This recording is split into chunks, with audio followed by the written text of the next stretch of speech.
We are live. Hello, everyone. This is Dr. Nelson Vasquez from Central Florida. It's 3 p.m. on the 6th of November, 2025. And this is the Kiltz Health live stream. Today, we have DeNitra Davis, and we're going to be talking to her in just a second.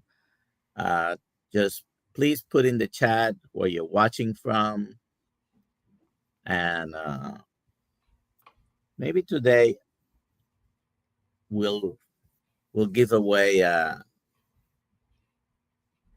Dr. Nelson hat. Dr. Nelson Kiltz Health hat. Hashtag KMT. And it is available in gray and black. We're going to give one of those today to the winner at the end of the live stream. So today we have DeNitra Davis.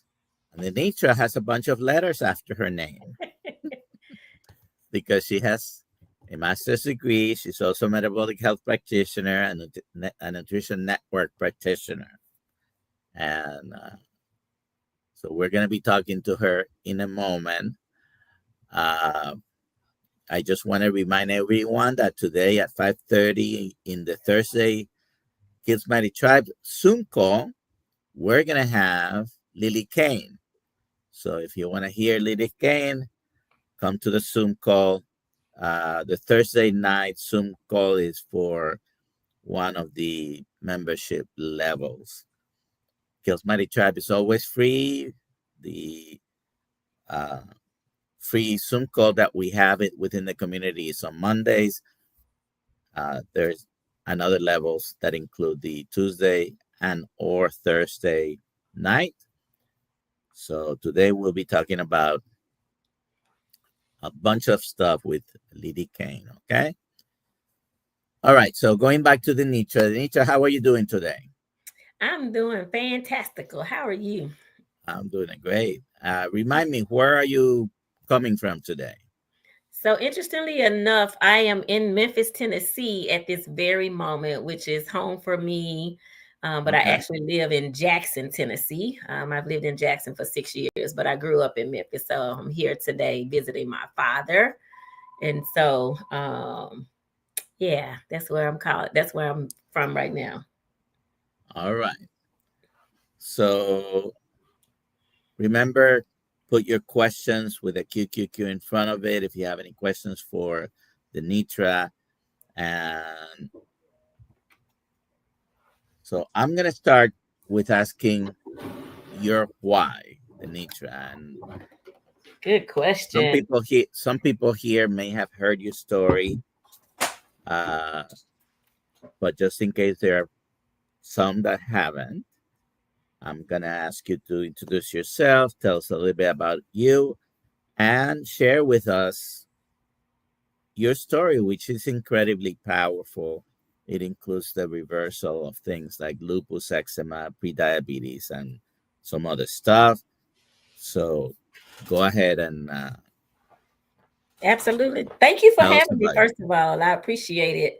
Always excited to share. So as I said before, I'm originally from the Memphis area. Grew up just like, any kid, having a ball, and fell in love with sugar. Sugar just didn't like me back. And so when I learned that you could have a cake, my stepfather, he was a server, and he would bring wedding cake home, and I figured out that wedding cake and birthday cake were the same. And so when I learned that I could just go to the store and buy that cake, then that's what kicked me off with my I believe that's where my sugar addiction started. And so I would buy anybody a cake. If it was your birthday, it didn't matter. I would buy a cake for you, and I needed the four corners off of your cake because that's where the most icing was. Cakes used to have these big flowers on them. And so I just, learned that sweets became a comfort for me. And then I became a server myself, and I discovered restaurants and that I could eat, whatever, at home. We ate mostly at home. And then when I became a little older, I was able to, go to the restaurant, order what I want. So I thought, so all of these things became freedoms for me in order to choose the way I wanted to eat and eat whatever I liked. And, the weight kept piling on. Although I did not think that I was getting bigger, I really thought that it was aging. It wasn't until I became a teacher. I was a teacher for a long time, and I got some nice insurance that the doctor appointment started and the diagnosis started to come. And by that time, I was very overweight. When I look back at pictures of myself, I don't recognize me. I got to figure out how to do this cool thing you're doing behind you so I can have my pictures up. But I was severely overweight, depressed, as you said, diagnosed with lupus, diagnosed with prediabetes, suffered with gout, plantar fasciitis, had a shoulder surgery, and just realized that later that all of those things were tied to the foods that I was eating. And so my why I'm here, one, because I was able to turn my health around, because I'm nosy, as my mother would say. So I became very nosy. I lost a very, very close relative that had all the same diagnosis as me. And so I knew that I had to do something different. And so different happened for me with learning, first off, about low carb. So for me, I'm in this space. Wanted to learn the science. You talked about the letters behind my name, but really for me, it was learning the science of why I started to get better. And I just didn't want to say, hey, go try this diet or go eat this way. So I really want to help people, and people who look like me are not in this space a lot, as you know. So I literally am boots on the ground trying to help people know that plant-based isn't the best base to be on. And so I tried vegan, vegetarian, high cholesterol. I was a Honey Nut Cheerios girl. And I was very sick, not well at all. I mean, I just feel like a totally different person at this stage in my life. And so I'm sorry, I didn't mean to interrupt you. But what was the moment when you said, okay, I've got to do something, and you started searching? And you also mentioned what was going to be my next question, the plant-based failure, or the plant-based time that you had in search of feeling better. So what was the point of the break point, essentially, and what happened when you tried also a plant-based approach? Absolutely. So the plant-based approach came when I was diagnosed with high cholesterol, and I was told that I needed to do low fat. So I did all the almond milk, the Honey Nut Cheerios, ate nothing related to meat. I just had vowed never to have meat again. So I had this fancy nut collection. I ate lots of nuts. But I was still eating sugar, right? Because cake is not is not meat. So surely I can have it. It's still plant-based. Oreos were still plant-based. And so for me, the time came that in that time I lost weight. I thought I was getting healthier because I was losing weight. As a matter of fact, it was one of my smallest times. But at that time, I also was diagnosed with lupus. And so I was, at the doctor. I was dealing with a lot of depression. And I was at the doctor. She was subscribing me Cymbalta for depression, all while doing the ANA, the anti-nuclear antibody test on me relative to lupus. And she told me that this test will never be negative. It will always be positive. And so I went deeper into the plant-based and became vegan because I wasn't doing vegetarian right now. I need to be vegan. And like and this was about 6 months after I lost this loved one who had also been diagnosed with lupus. And so I was in total fear. So it was a huge wake up for me that I'm not doing anything that I know she did. One was to take Plaquenil.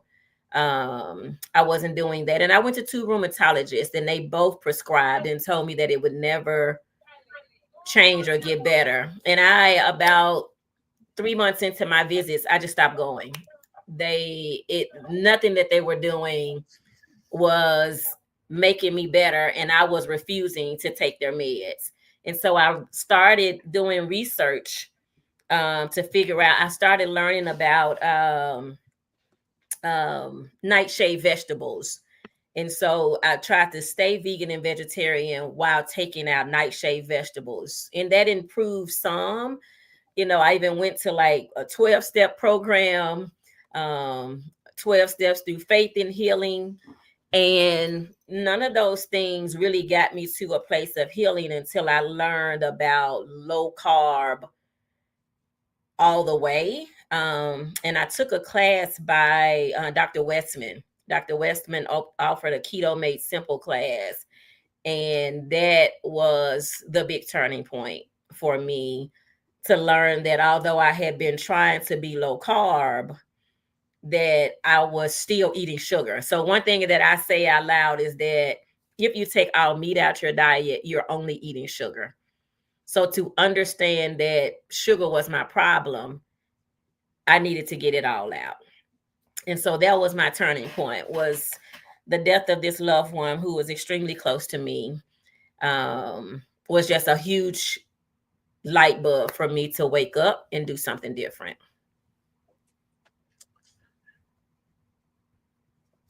You mentioned besides the lupus, which is something that I'm very impressed about, because a lot of doctors, professionals will not, even when faced with improvement, they will say, no, it's not the diet, it has got to be something else. And very often they cannot even explain it when autoimmune diseases get better by eliminating all or most of the carbohydrates, which are basically mostly plants. But you also mentioned depression. And, we are finding more information the past 5-10 years about mental illnesses getting better with a very low carbohydrate diet, ketogenic diet, anxiety, depression, but things as serious as schizophrenia and bipolar illness, basically the whole spectrum of mental illnesses getting better. How soon after going very low carb or carnivore did you see any improvement in depression? That's a great question. So for me, when I started to take out the nightshade vegetables, I started to see improvement then. That was a big deal breaker for me. No eggplant, no tomatoes, no sweet potatoes, no potatoes, because I was a huge potato eater. And breading on food. So it was really quick for me.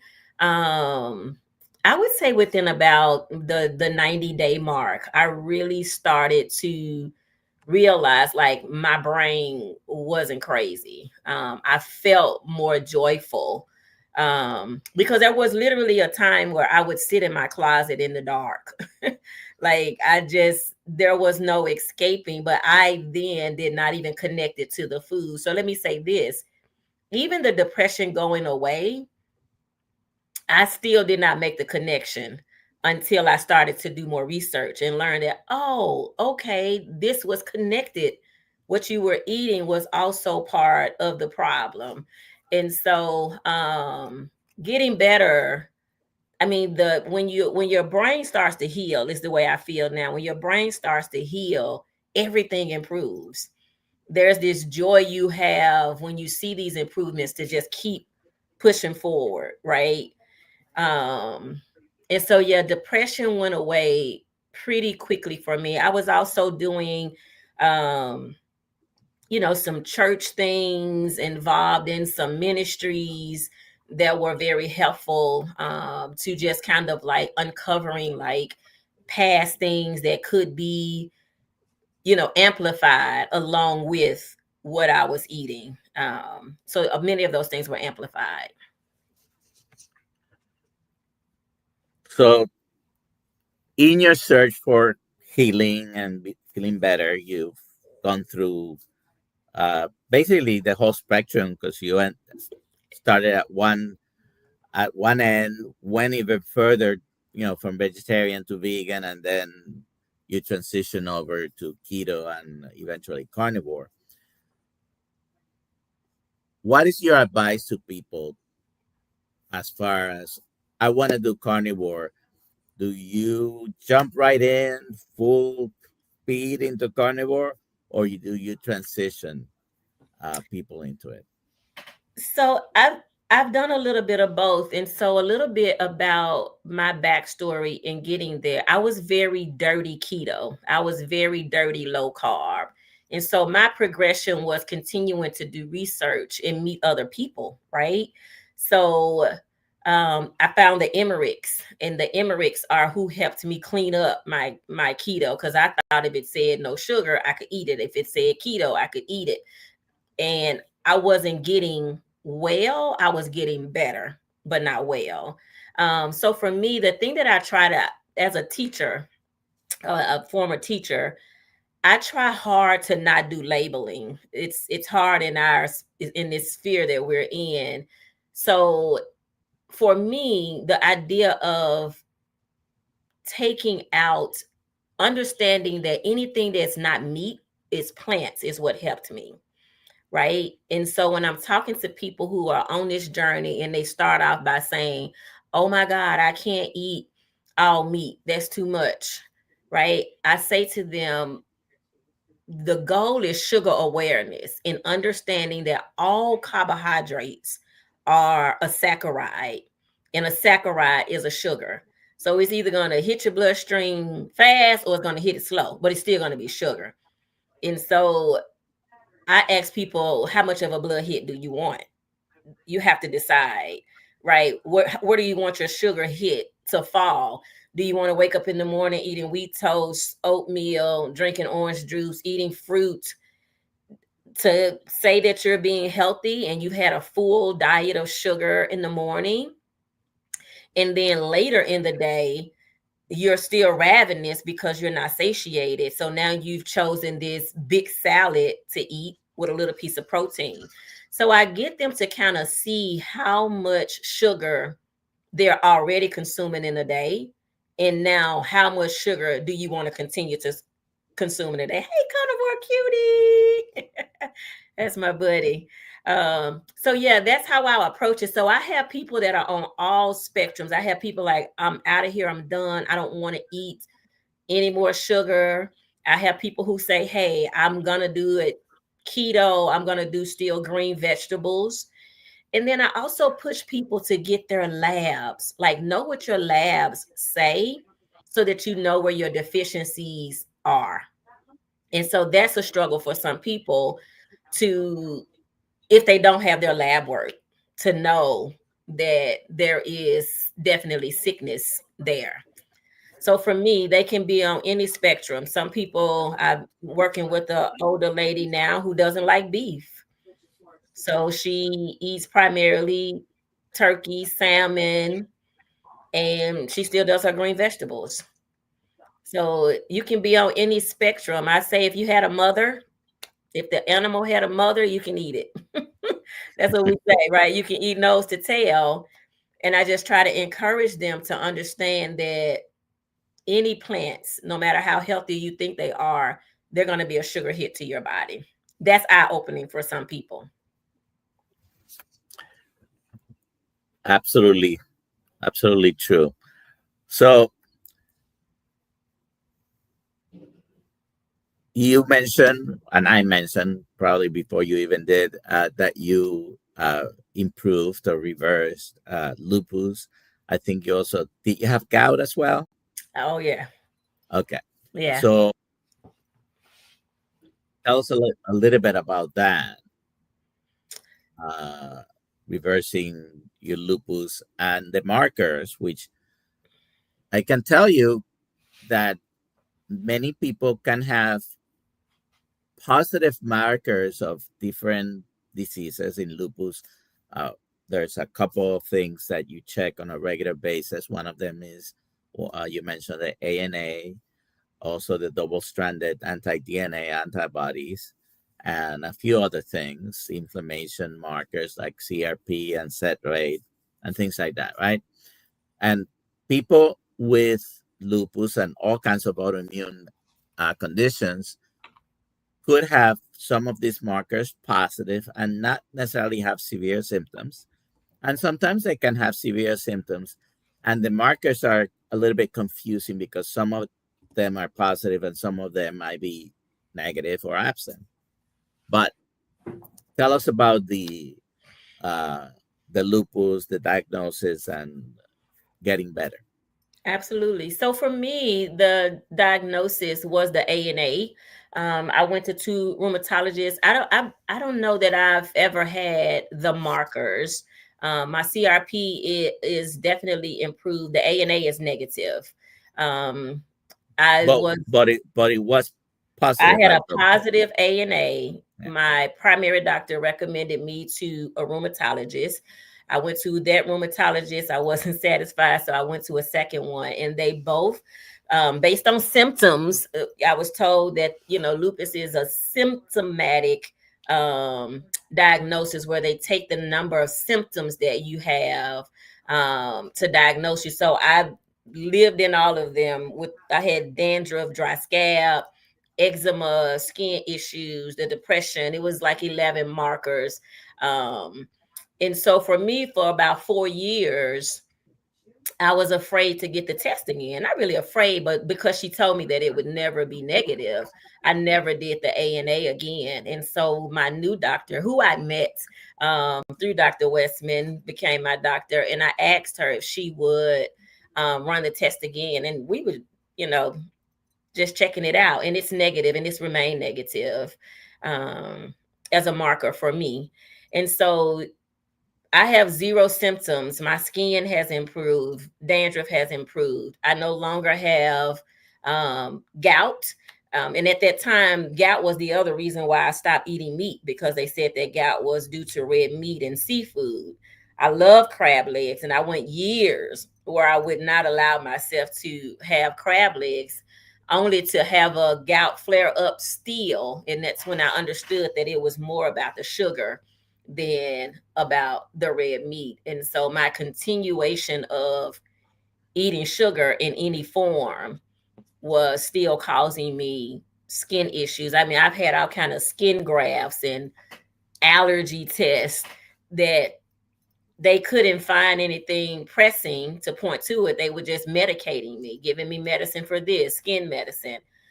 But I tell you, when I took the sugar out, this it's like everybody else says in this world, like it's like this miraculous fix, that stuff that you don't even remember was a problem is now cleared up for me, including losing weight. I've lost about 60 pounds since I've been on this journey. I still have more to go. Dr. Kiltz teased me when I saw him in Kalamazoo because I talked about my visceral fat, but I told him it's still here, Dr. Kiltz. I got to get rid of it. So, yeah. Many of us on that journey, by the way. Yes, yes. Even though, I mean, you can see here the difference, more than 100 pounds, but I still have some visceral fat to go to, trying to get away from it, but it keeps chasing me. Yes. All right. Saying I So lived the life. you mentioned prediabetes, and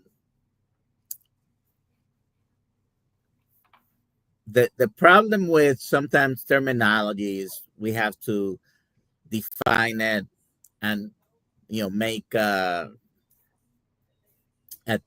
differentiation between some of the terminology. In this case, I'm talking about diabetes and pre-diabetes. I think it's all part of the same spectrum. So even before you're pre-diabetic, you've develop some insulin resistance, and studies show that even within the pre-diabetes range, you can already have complications, and in fact, your incidence and or your risk for cancer increases, coronary heart disease and strokes, cardiovascular disease, it increases, all cause all cause mortality increases, and you don't have to get to the diagnostic place or to achieve to be a diabetic before you have those. Many people, in fact, die before they are ever diagnosed with diabetes with complications of diabetes. So I think you that the terminology might need to be changed. I don't think this pre-diabetes is a little bit like being pre-pregnant, either pregnant or not. Absolutely right. Uh, so I would say stage one diabetes, if you would, because we can look back at studies, and there are plenty of them, where you're having all these complications already before you're even diagnosed with diabetes. I've been diagnosing diabetes for over 40 years, and very often I have diagnosed with some people who are pre-diabetic with complications of diabetes, like peripheral neuropathy or diabetic neuropathy, and many other problems before they are even supposed to be diabetes or diabetics. In your case, uh, tell us about that and how quickly that reversed. You make a huge point, and it's one that I try to make often as well. I often say when I have the opportunity to speak to folks is don't let the pre fool you. So a lot of times when we hear the word pre, we think we're in some kind of safe zone. All things are well. I got time. This is before. And so I say don't let the pre fool you. And I use a chart when I'm working with my clients, and I'm happy to share it here as well. Where I've now learned about insulin resistance, which is what I call the precursor to prediabetes. I say that prediabetes and diabetes is only one reaction, if you will, to insulin resistance. So for me, because I didn't have that knowledge, everything that I named before lives on the chart that I share with clients, right? The the gout, the depression, the eczema, the high triglyceride, all of these things were already showing up that, in my opinion, doctors were missing because they didn't do a fasting insulin. I had never heard of a fasting insulin until I started hanging around these spaces. And so for me, in retro, looking back, I know now that all of those things were, you could put pre on all of them because they were insulin resistance. They were all tied to what I was eating and being high stressed. And so for me, the improvements started to happen not really fast, because at the time I still wasn't connecting them. I was still having eczema flare ups.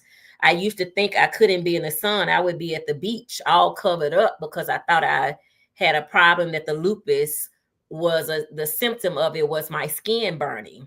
And so while I was getting better, I was still seeing those symptoms. But what I later learned is that my body really was reacting to foreign substances, to the sun. The sun was burning something. I don't have that problem now. I can be in the sun.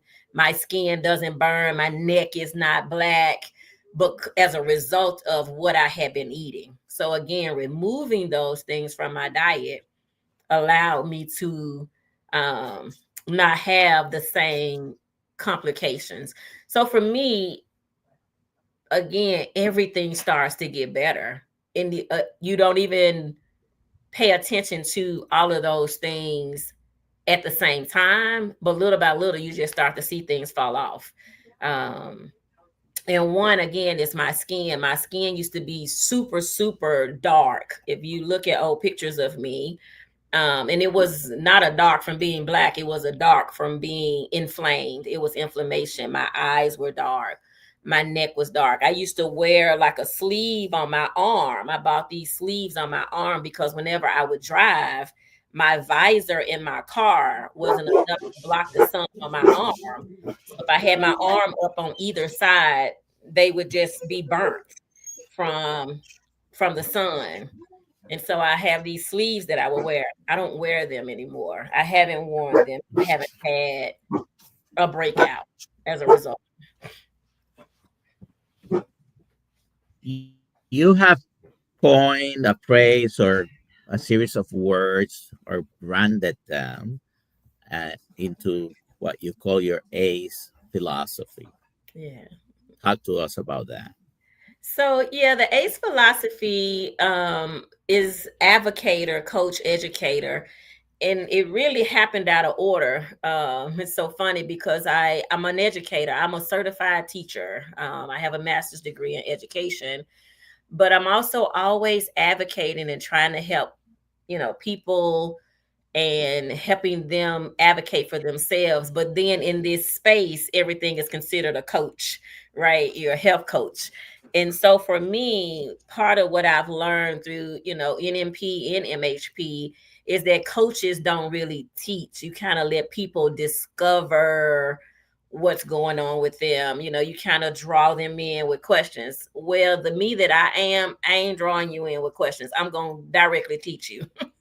So that's why I keep the educator on there so that people know that when they meet with me, that they're going to get some teaching. Every session I have with a client includes me teaching them something about this way of eating. And I think that in the traditional technical kind of coach setting, that's not what happens. But for me, there needs to be some foundation laid before I can expect you to discover insulin resistance. I need to teach you what that is. I need to teach you what blood sugar means. I don't want you trying to discover that, right? And so the advocating for me is I tell my clients and people that I work with, I say to them, hey, advocating sometimes means I'm going to go against you. You're going to tell me that you want to continue to eat nuts and you want me to help you figure out how to do it when I'm looking at a rash on your face that could be directly tied to the nuts that you're eating. So now I'm advocating for you. But we also with our company, we teach people to self-advocate for themselves. And many people don't have the confidence and the boldness to challenge their doctor. So a part of what I do is challenge them so they can then challenge their doctor. Yeah. I mean, I think a coach definitely has multiple dimensions to what they do, right? And they should be a motivator, a cheerleader, but you also have to teach and educate, provide information.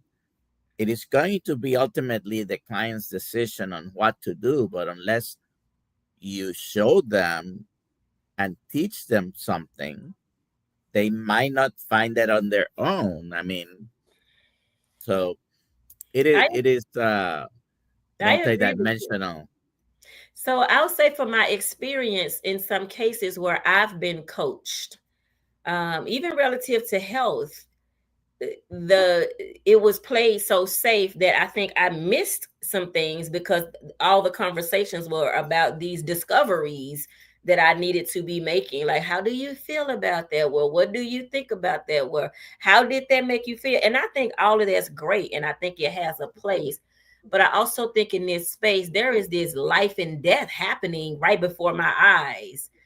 And the educator in me will not let me not say to you that your eyes may be dark because, or your ankles may be feeling like they feel because. Can we kind of unpack that? So I try to work with them in a way that says, let's unpack it. So my new letter, I'll tell you, I haven't added it fully yet because I don't always, this is what I call my superpower, is disruptor. Uh-huh. That's my superpower. When I spoke at the World Nutrition Summit in South Africa recently, My title was Disrupting Health Myths. And so that's the other thing that I really try to do is show up in places where it's not health related and talk about health. So I'll book a booth at a women's retreat that's not about health and talk about health and meet with ladies that way in unexpected places. And so I think that that's part of what we have to do. Like, I like the kumbaya among us as, carnivores and low carbers. We can hang out. There's no question around, everybody at the table is having meat. So I try to show up in places where there's a little disruption. Disruption doesn't mean, breakdown. It just means bringing some awareness that people may just not know. I mean, in my world, a lot of people think that vegetables get a free pass. Macaroni is a free pass. It's better than meat. I don't know how you think macaroni is better than meat, but somehow you've learned enough wrong information that you think macaroni is better than meat. So I'm going to help you say, no, we're going to talk about this pasta is sheetrock. I say that out loud to people. Like, a bun is a utensil. That's the same ingredients basically as sheetrock. You've mentioned something related to what I'm going to show you. So I'm Okay. going to just show you this, and I'm sorry I cannot make it bigger. Okay. But I don't know if you can see on the back of my wrist here, that, by the way, that big guy there, and I'm still big, but that is me. All right. All right. Are you able to see the back of my wrist? I do see the back of your wrist. It looks like a dark spot on your wrist. Yeah. So this is my right arm, my right wrist. You cannot see that spot right now. Now that picture is about 28 years old or something like that. And I had some acanthosis nigricans as a result of what? Hyperinsulinemia. Now, I don't have an insulin level from that time, but I can tell you for sure it was hyperinsulinemia, and that's no longer there. Yay. And that's the thing, is that there are so many things that get cleared up that, I mean, I've had marks to move away from my legs longer, and I just say it all was tied to, I call them sugar reactions. These are reactions to sugar. And one of the big ones is blood pressure. So many people are on a blood pressure med. When I'm talking to my clients, they never associate that with their sugar level. So I was recently working with a client who has hypertension, and she has been on blood pressure medicine, and she's been trying this way of life. And I always say, it's you. Don't tell anybody you're doing carnivore. Tell them you're reducing your sugar. You're eating less sugar. That's a tip for everybody that's listening. If you don't want to name it carnivore, just tell them you're eating less sugar.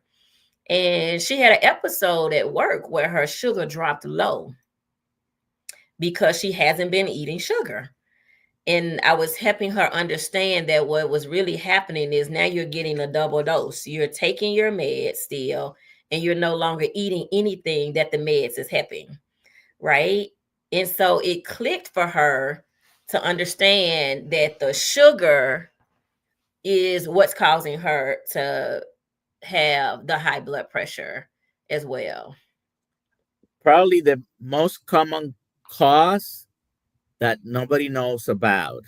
I say nobody because we are taught in medical school that 90% of the time we don't know what the cause of hypertension is. And my theory is that most of those are definitely just because of chronic excessive carbohydrate consumption. In other words, we are eating too many carbohydrates, and our hormonal system that deals with blood pressure. When you have more carbohydrate, you retain more fluid. your adrenals and kidneys work to try to relieve that, but you're overwhelming the system, and basically you're causing your hypertension with your diet.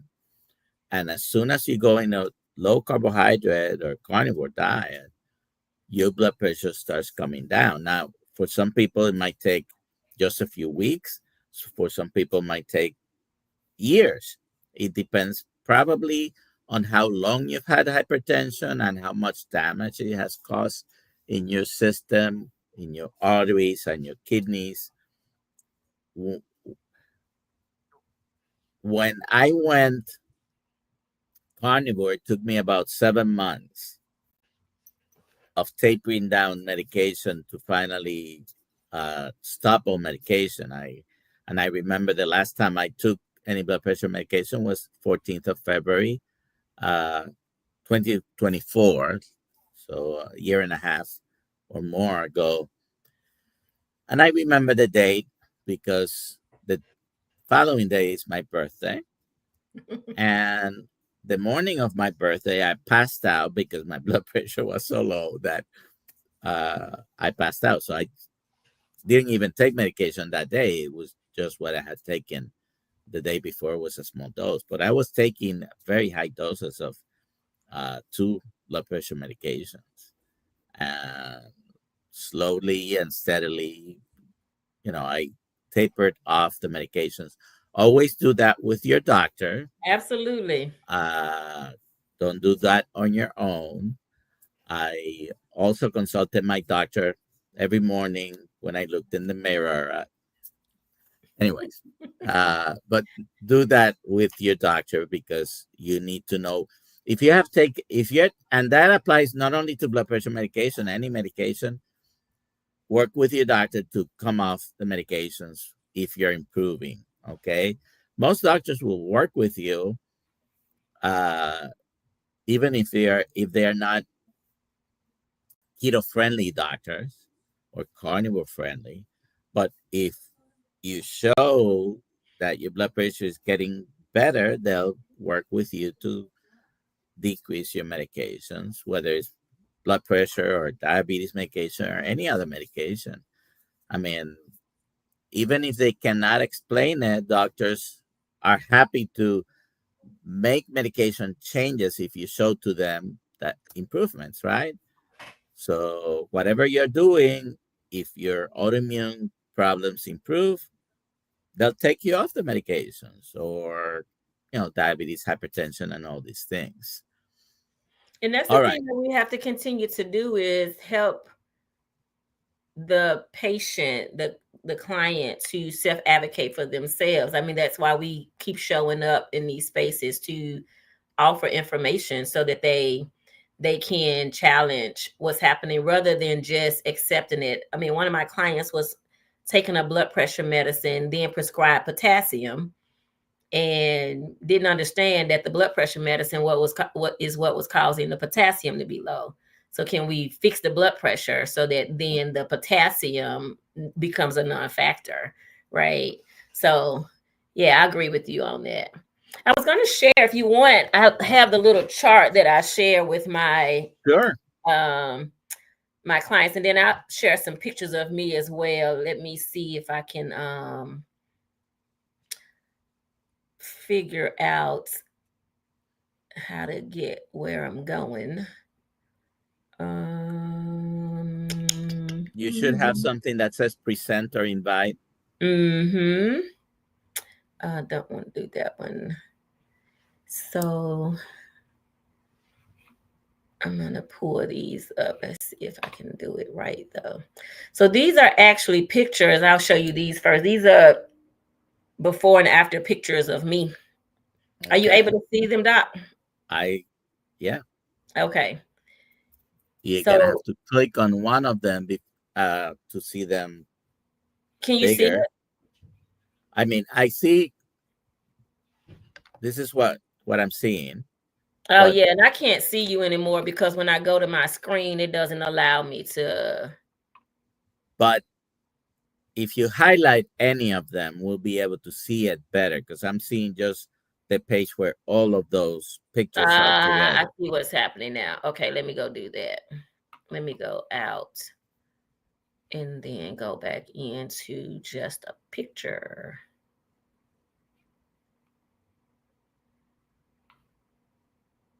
Does that show now? All right. Yep. So that's one picture of me. Now I don't know how to go to more. If they're all in the same folder, you can just now I can slide through them. Okay. Let me try that. Okay, you're teaching me something. I'm always learning when I come into these spaces. Okay, let me go to this and now see if you hit the right arrow or left arrow, you should be able to see whatever is in the same folder. Yeah, it didn't do that. It only picked up one of them. So let me go undo this one. Okay, let me go try this. Let me remove. Okay. I'm learning. Sorry. It's all right. So if I go here and I go here, that's us though, huh? That's us. That's not right. But let me try to see if I pick this. I think I'm not going to worry about it. I want to make sure we maximize our time. My website has some really good pictures on it. What's your website? Put it in the chat. Okay, I'll do that right here. Say nutritional. So for those that are listening, our company is called Nutritional Knowledge. We spell nutritional, KNEW, nutritional knowledge, because we believe if you knew better, should you do better. So that's my website that I'm about to put in here right now. There you have it, nutritionalknowledge.com. There's some before and afters of me and my husband and some of the people that we've worked with in our area too are also on there. All right. Now, I have a question for you. All right. And this is, someone put a question there. I will bring it up in a second. But one of the questions that I had for you was relating to, first of all, if you're going to start carnivore, do you recommend people to track, or are there people who just don't need to track? What's your opinion on that? Ooh, that's a really, really, really good question. So prior to recent, I would have said no tracking. I would have said just eat meat. And that is how I started. But I've been doing some N=1 experiments, and I've learned my direct macros, and learning my macros have helped me overcome some stalls. So I would say it depends on where you are in your journey, right? So what I do with my clients when they first start with me, I use Practice Better, and I have a way for them to track their food before they ever meet with me, so that we can go back and look at those 5 to 7 days before we actually have a meeting. The goal for that is for them to have a visual of what they've been eating, how many carbs. I mean, some folks were eating 300 carbs in a day and never realized it. So in that case, I think that tracking is really very easy. It's very easy to do. I mean, if you're on the standard American diet, it's that very easy to do. And the hard part, Dr. Nelson, is that in an umbrella of trying to be healthy, like one of the people is a pescatarian, right? But was eating like veggie burgers with a bun and some French fries. But the veggie burger was supposed to be so healthy, so they thought, until we unpacked the ingredients in the veggie burger. So in that case, I say to people, yes, track, get a base point, figure out where you are, figure out how many carbs you're eating. Once you kind of get a little dance with what you're doing, then you can focus on just eating meat. That's what makes it so simple, right? So now that I've been doing this macros, the only thing I decide now is am I fasting? That's my new decision. Am I fasting today, not eating at all? Am I eating one meal today or am I eating two meals? The new thing for me is even in my two meals, I'm going to break that up so that my macros remain the same. I wasn't doing that before. Even if I had two meals, it may have been two meals that was putting me over the macros that I should be having. So I think again, it's a personal thing. I tell my clients that this is an intimate time for you to like really get to know your body and your body really get to know you and start to trust you. That is the goal, is that your body starts to trust you. So as far as lab tests or lab or imaging testing, what are the top 2, 3, 4, 5 tests that you would like to see on someone? And when? Is it before starting carnivore? Or is it 6 months after, a year after? Do they need fasting insulin, A1C, CAC score? What do you think? That's it. So I am a big proponent of having a fasting insulin and the A1C married together. They work together. I also, if anyone comes to me that tell me that their doctor tells them that they have LDL cholesterol, bad cholesterol, that's one of the advocating things that I help them learn is that advocate for yourself and ask for CAC. I explain to them that insurance typically doesn't cover it, but it's worth every penny. I have high cholesterol, but my CAC is a 0 and has remained a 0. CAC, coronary artery calcium score. That's one that I ask for. And for me, I always ask for the ANA test. I've worked with about 5 women in the last 3 months. All of their ANA tests were positive. They had no clue. The doctor had never done that for them. C-reactive and C-peptide are ones that, I kind of toss in. But I also recommend people to get Dr. Berry's Common Sense Lab book. I mean, it's what I use. Like my pages are like bent over now because I've used it so much to try to help clients. This is the part where we teach people to advocate for themselves. You can have the same tools. These tools are not exclusive to us. There was a time when only doctors knew the best things to have or to find out. But you can order Dr. Berry's Common Sense Labs book and understand the numbers. One of the things I do say to people when they tell me like all my numbers were normal, everything was in the green, I do have them to pause. So we'll use the A1C as an example. Your A1C is a 5.5 and the cutoff is a 5.7 to be pre-diabetic. As a teacher, I tell them that's the difference between a D and an F. It's not something to brag about. Right? Like, and actually might be even closer because a 5.5 and a 5.7, just as an example, are on either side of the line, right? The 5.6 is exactly the borderline between one and the other. And it might be within the margin of error of the test. So if you have a 5.4 and 3 months later you have a 5.5, don't think that is worse, but don't think it's better because it's about the same. This is how I look at it because I know they are within the margin of error of each other. Okay. Now, if one is 5.0, the other one is 6.0, yes, that is very different. Now, we have a question here. And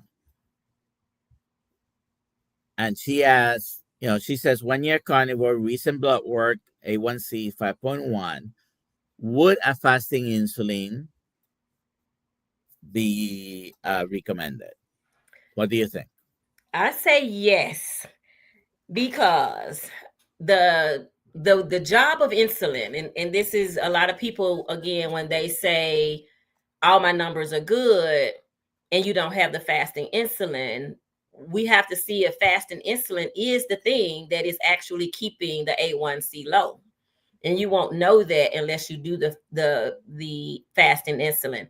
So I had a client who had a 5.6, but her fasting insulin was like a 9 or a 10.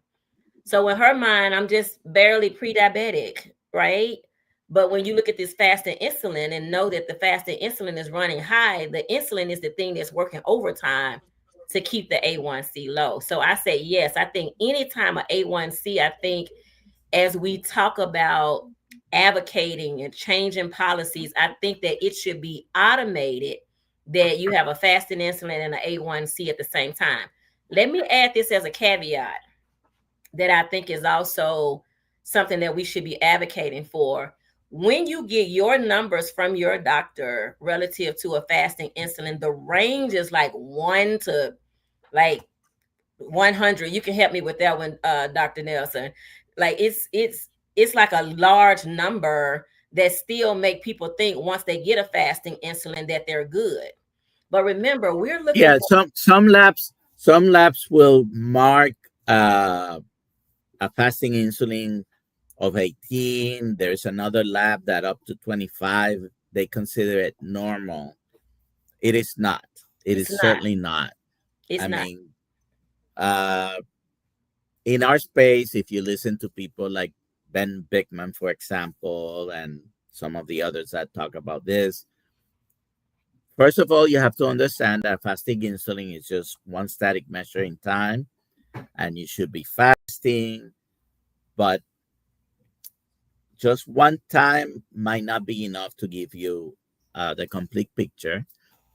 But it is the best circumstances to have a fasting insulin, at least, I would say, at least 12 hours without eating, uh, and no more than 16, by the way. Fasting labs, if you're being fasting for 3 days, don't do any any fasting labs under those circumstances, because when we talk about labs, we talk about standardized results, and they have to be within the same circumstances to be able to compare to each other. But, anyways, answering her question, 5.1, by the way, is great. I would have preferred to have a fasting insulin. If you don't have it, 5.1 is still great. Uh, but knowing that fasting insulin, it's helpful because, like you said, if you have a 10 or 20 or even 30, or there are people with even larger numbers, that gives you an idea that your A1C might be normal because the rest of the engine is working overtime to keep it that way, right? So, uh, you mentioned cholesterol, and you have also mentioned Dr. Westman, which I'd like to listen to him as well and read his books. Uh, by the way, he's just 2 months younger than me. Uh, I met him in low carb Boca earlier this year. And my Nice. first question to him, because I already knew he had been born the same year as I was. And so the first thing was, when is your birthday? What month? Anyways, so cholesterol and the CAC score you mentioned. So talk to us about that. And we're coming up to the top of the hour, by the way. Sure. So with your LDL cholesterol, which they tell you it's bad, the LDL cholesterol is actually not bad. It's good, and you need it, and you want it. So I always suggest that folks couple the CAC with that, because that gives you an actual picture of your heart versus this preventive measure that we are being told that the LDL is. And so when people go get that, me included, as I said before, my CAC score was a 0. the doctor was actually still trying to keep me on a statin, only to know that, I mean, statins, it's $1 trillion business. Go figure, right? So yes, please couple your CAC with a couple the LDL cholesterol with a CAC, or uncover your HDL and triglycerides. But definitely don't, I can't tell you this officially because I don't give medical advice, but Don't consider. rely on the LDL cholesterol.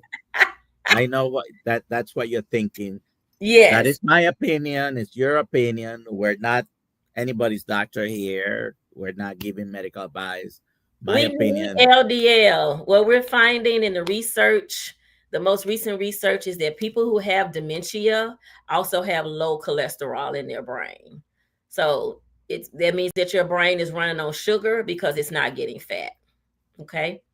Um, yeah, I don't know if you have other questions. It seems like I see a few more questions, Oh, and I'm happy I to. have a bunch more, but we are past our time here. Thank you very much for being here. I want to say By the, two things if it's okay. Go ahead. Go ahead. Oh, If I can be here until midnight. I No, not a it's all problem. good.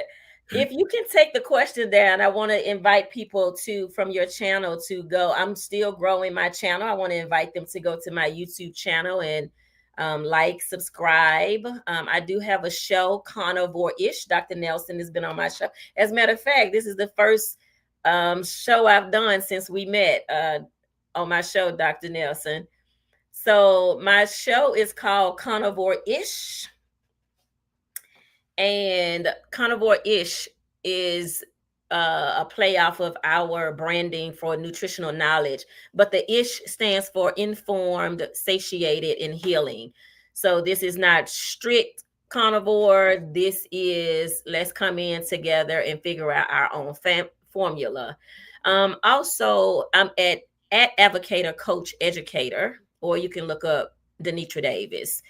So I would appreciate that. And then Dr. Nelson, I don't Yes, know if I'm showing your channel right I see now. it up there. I don't know Uh if you remember that tomorrow is my birthday. oh, I will be happy. double nickels tomorrow. And you didn't you were gonna pull a name for your cap as well today. Yes, yes. So go subscribe to her channel and let me run the hold on a second because I Thank have you for to having me.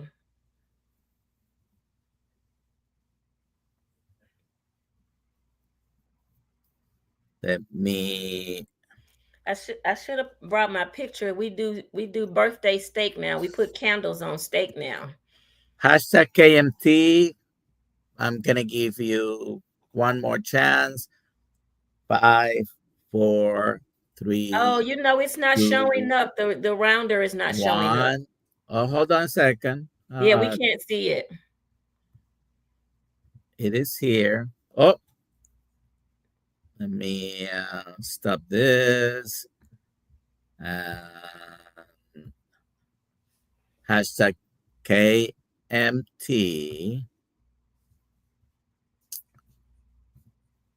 And then the question is still there. I can see your screen now. Thank you, Oh, Louis, for putting my channel up. I appreciate you putting the link to it. Thank you so much. Thank all you. right. Here we go. Let's see who's the winner.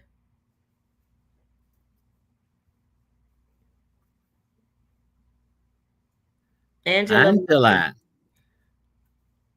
Email Alia at drkiltz.com. Alia, ALIA, at drkiltz.com. Doctor spelled out. And tell her if you want a black or gray Dr. Nelson hat. Okay. And anyone who would like to be a friend Congratulations. of mine on Facebook, feel free to send me a friend request as well on Facebook. All righty.